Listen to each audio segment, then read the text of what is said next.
Every government has its Secret Service branch. America, its CIA, France, Deuxième Bureau, England, MI5. NATO also has its own. A messy job? Well, that's when they usually call on me or someone like me. Oh, yes. My name is Drake. John Drake.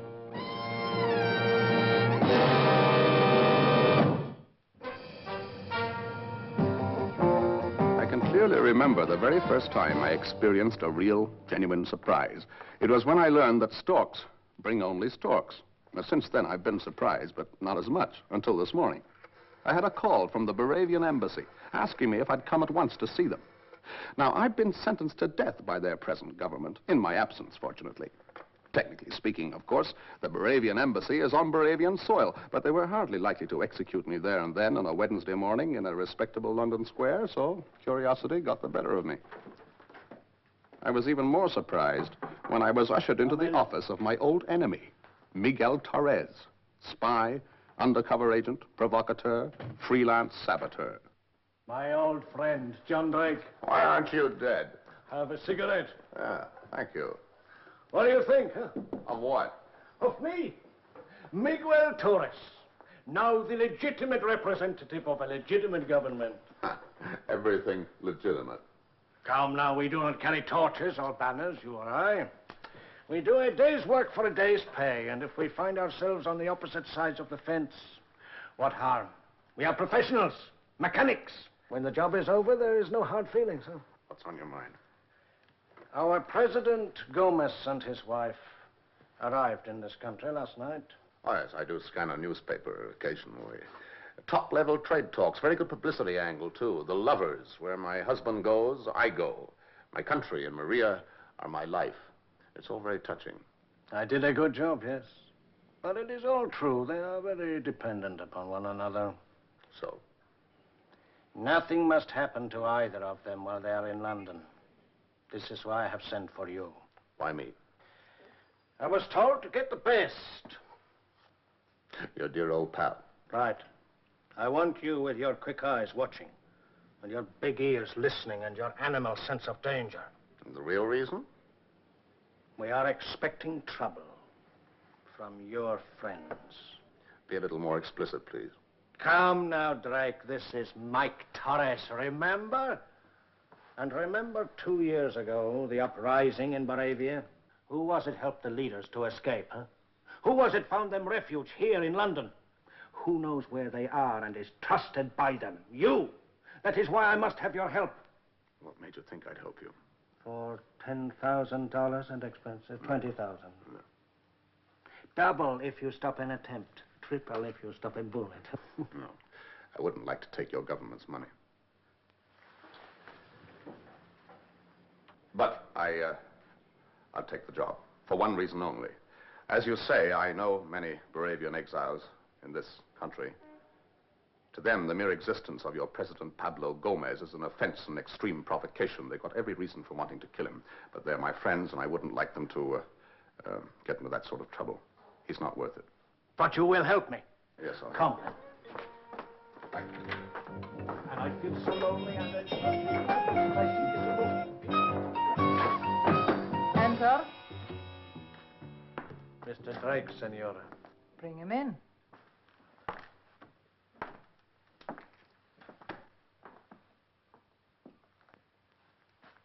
He looks dependable. I'm obliged.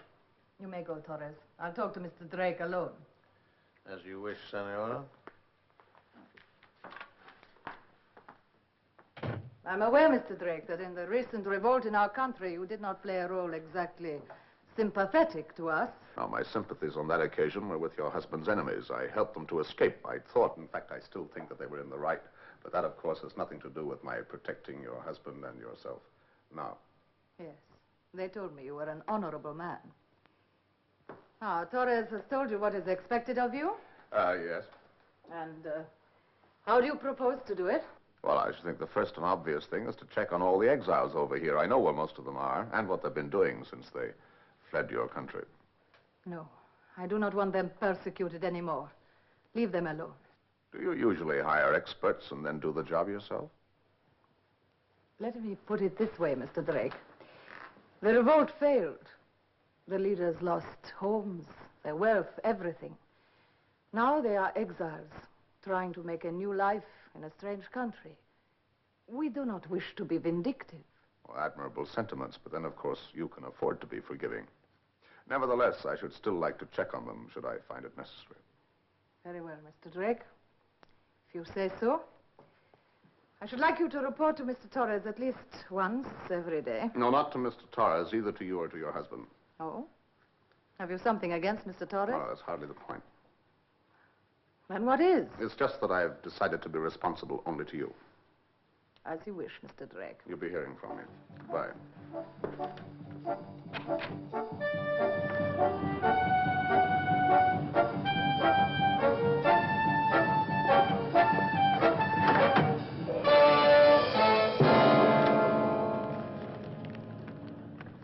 A Mr. Stavros said he was waiting to meet me in a pub called the Cricketers. I'd never heard of Mr. Stavros, but his style was dramatic. He said it was a matter of life and death.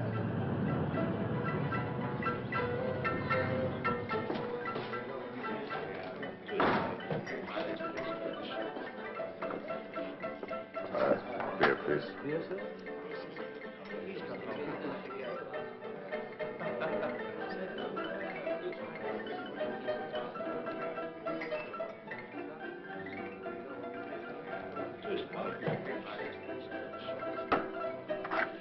Thank you.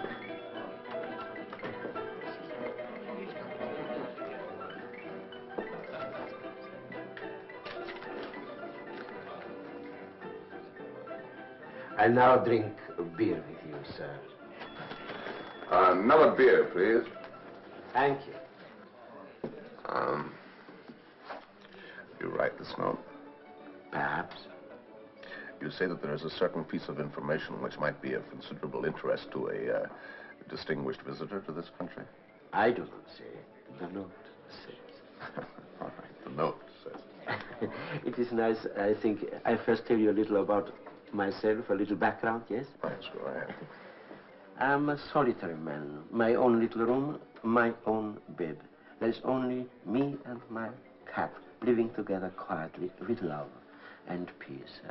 My little cat. Her name is Samuel.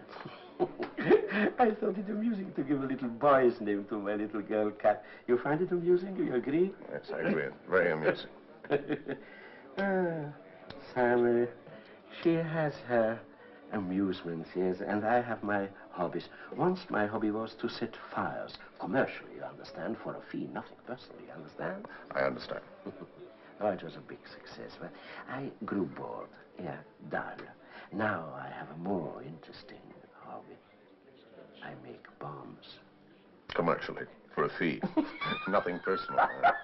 Exactly. Oh, that's very interesting, but right now I'm rather overstocked on bombs. Oh, no, you must not treat me like a door-to-door salesman. I'm not so, trying to sell you a bomb. What are you trying to sell me? A piece of information. Oh, go ahead. Early this morning, I delivered a bomb to a customer. It is intended for a very distinguished visitor to this country.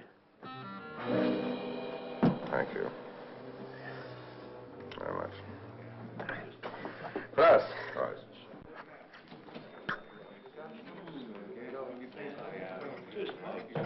Ah. About the bomb. The bomb. Oh, yeah, the bomb.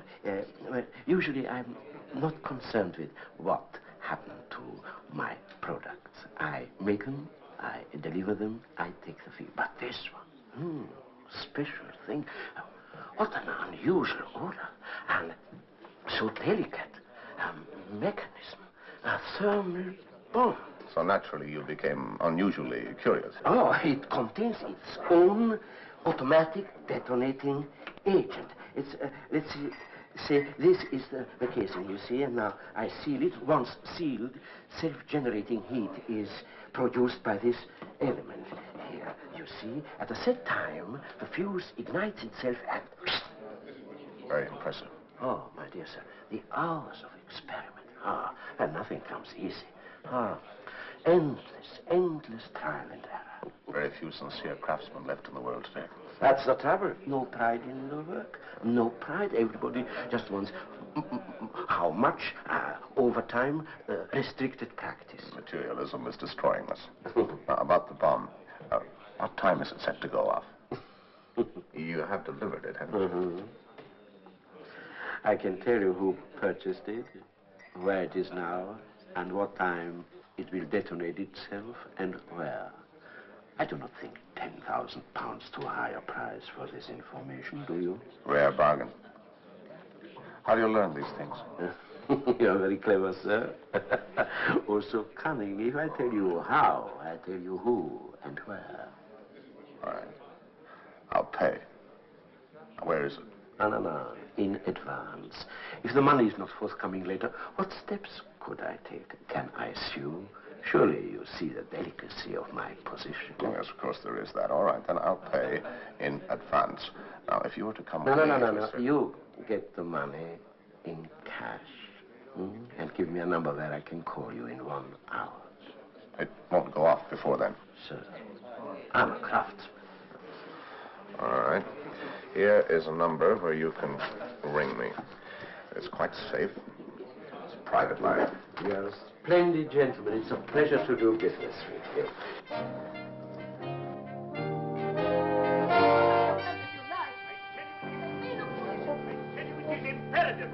Make a fool of yourself if you like, but do not make me look foolish in public, you hear?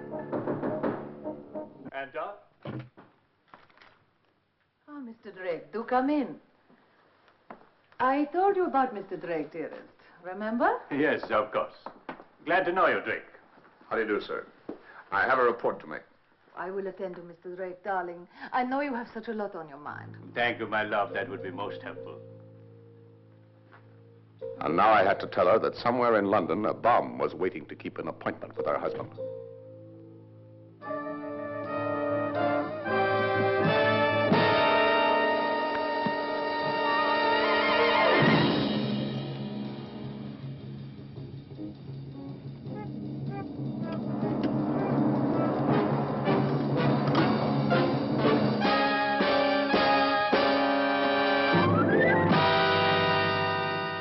Couldn't you have had the police hold him? Well, I considered it, but we don't want him, you know. We want the bomb, if there is a bomb.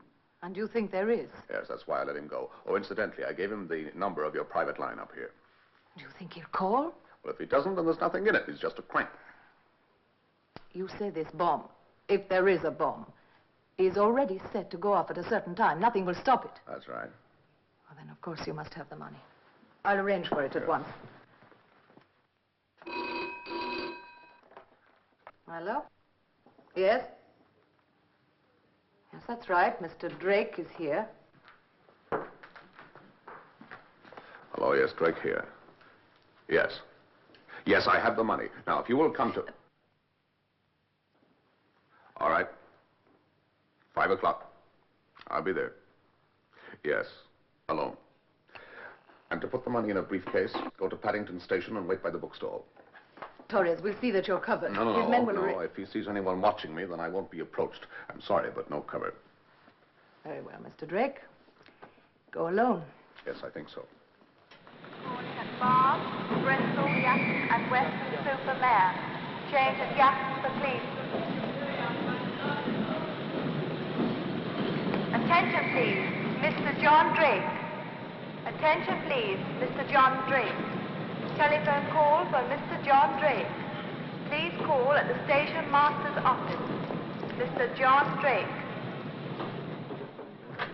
Oh, I'm John Drake. You have a call for me? Thank you. Hello, John Drake here. No, that is not true. I have not broken my word. I swear there is no one watching me. I give you my solemn word. Now listen, if you come...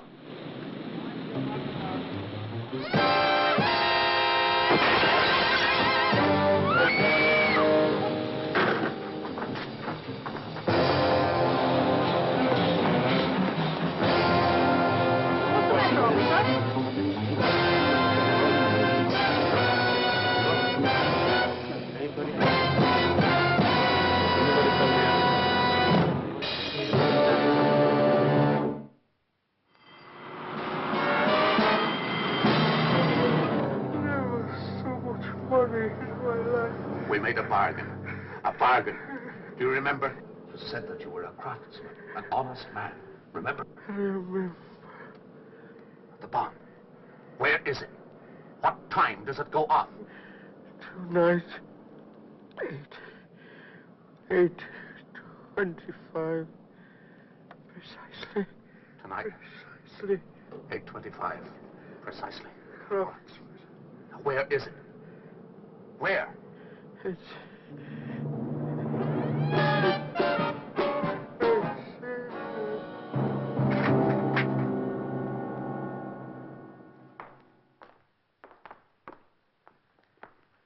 Well, you met him? Yes, I met him. But unfortunately, someone had put a bullet in him first. Oh, how terrible. Did he tell you anything? Yes, he told me something, but not enough. Did you ask Torres to have a watch put on me? Sorry, Mr. Drake, I have important business. No, I did not order anything of the kind. Why don't you check with Mr. Torres? I will. I promise you, my friend, no one gave orders that you were to be followed to the station. How did the murderer know where to find him? Are there any extensions on the private line upstairs? Of course not. I told no one else. The only people who knew were the president and his wife. But who killed Stavros is not our main problem at the moment. We have to find that bomb. I'll go and check on the exiles. It seems to be the logical step. I'll be back later on.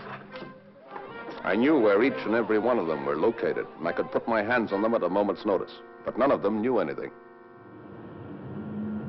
I kept Leonido to the last. I had a soft spot for Leonido. Leader of lost causes, idealist in chief, and perennial sacrificial goat. He doesn't know anything about this bomb, Mr. Drake. I promise you he doesn't.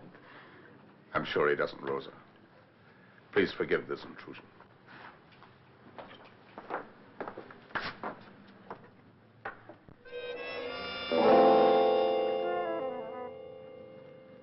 Please, Mr. Drake, don't.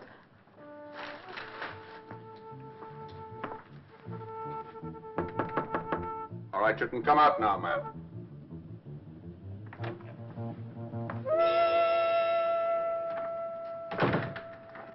Don't worry about anything, Rosa. I'll take care of it all. And I hope so much the new doctor will be able to help him.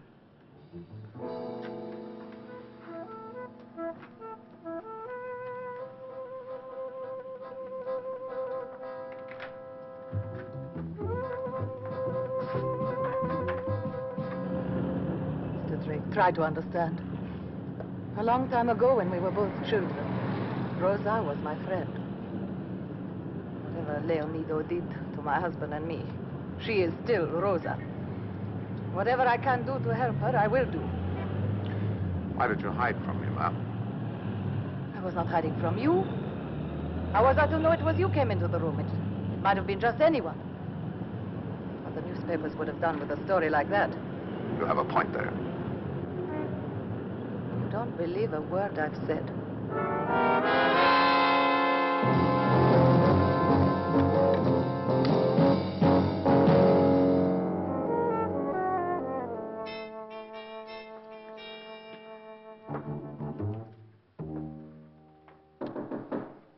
Enter.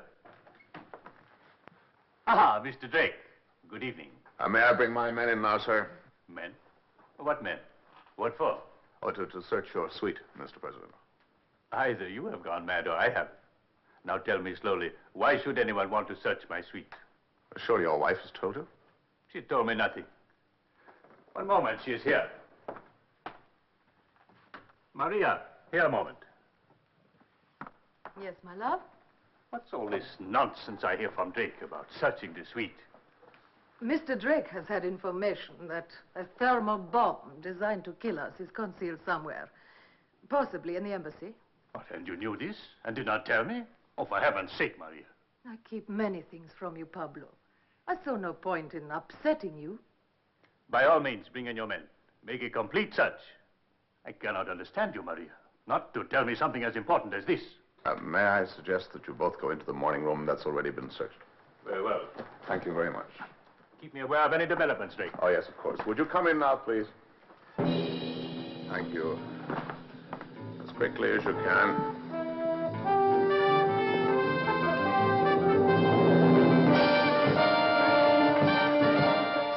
And stop packing. The search is completed. There's no bomb in the embassy. Well, we can relax. The president has no further engagements for tonight. Will you have a drink? No, thanks. I better go upstairs and tell him the alarm's over. I think that little fellow of yours was mad, you know. Oh, it's all right. The alarm's over. It's not necessary to leave the building any longer. Good, but we are going out. Oh, excuse me. Huh? I thought you were staying in this evening. It is nothing official. You should have told me. My husband and I are going to the ballet, if you have no objection. When did your husband make this arrangement? I made the arrangement. When? I should like to know, please. The day we arrived, if you must know. Who else knows of it? Just my husband and myself. Now, we really must go. It would not do to be late, I shall have to come with you, I'm afraid. if you insist. The thing was, which of the great lovers has had enough of the other? One of them for sure, but which? One of them was going to have a last-minute excuse for not getting in that car. One of them. I thought I knew which.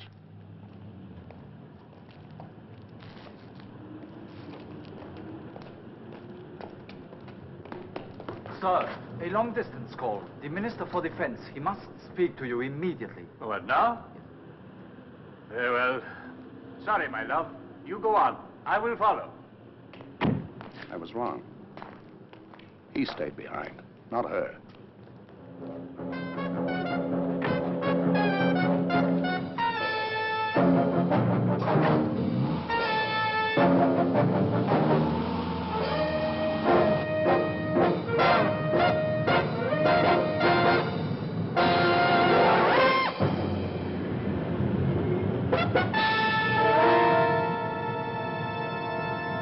Pull into the left here, please. What is it, Mr. Drake? I'm in a I'm hurry. afraid you'll have to be patient a moment now. On, please. Go on, quickly. Thank you. Sorry, no time to argue.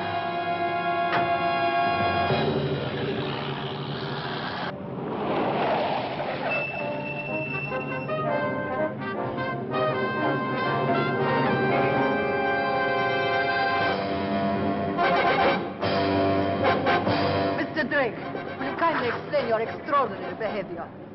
I'm afraid that in 3.5 minutes, your car is going to... 3 minutes, 25 seconds too early. There are no real craftsmen anymore. Would you find a taxi, please? Mr. Drake, what is all this about? I'm sorry, but I suspect that it was your husband who tried to kill you. I knew he hated me. But I didn't realize how much. What do you intend to do now? Nothing, Mr. Drake. Just carry on. My countrymen need peace. We cannot expose them so soon again to the horrors of revolution. But things will change slowly. We will work for that.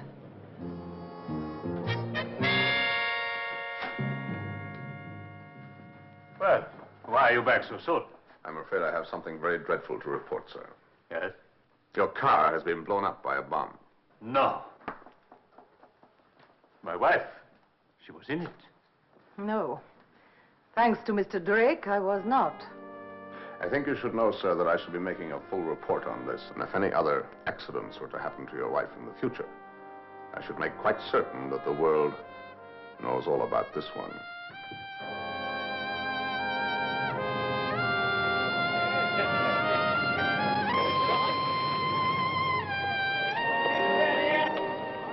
As far as I know, well, anyway, I hoped, they lived happily ever after.